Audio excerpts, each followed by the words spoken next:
பார்த்தேன். எனக்கு கொஞ்சம் கன்ஃபியூஸா இருக்கு. நீங்க கொஞ்சம் ஹெல்ப் பண்ணுங்களேன். உங்களுக்கு செய்யாம யாருக்கு ஜி செய்ய போறேன் சொல்லுங்க. அப்படி என்னதான் உங்களுக்கு சந்தேகம் வந்துச்சு? நான் இதை படிச்சேன். இந்திய அரசியலமைப்பின் திறவுகோல் அப்படின்னு ஒருத்தர் சொல்லியிருக்காராம். அது யாரு?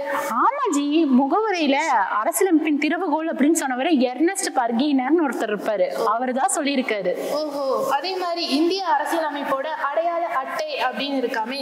நான் ஷார்ட்கட்ஸ்க்கு தான் சொல்றேன், நீங்க எதுவும் மனசுலலாம் வச்சுக்காதீங்க. பால் கடைக்கு போகணும்னா நம்ம என்னத்தை கொண்டு போவோம்? அடையாள அட்டை கொண்டு போவீங்கல்ல, அதே மாதிரிதான் இங்க முகவரி அடையாள அட்டைன்னு சொன்னவர் பால்கிவாலா சொல்லியிருக்காரு.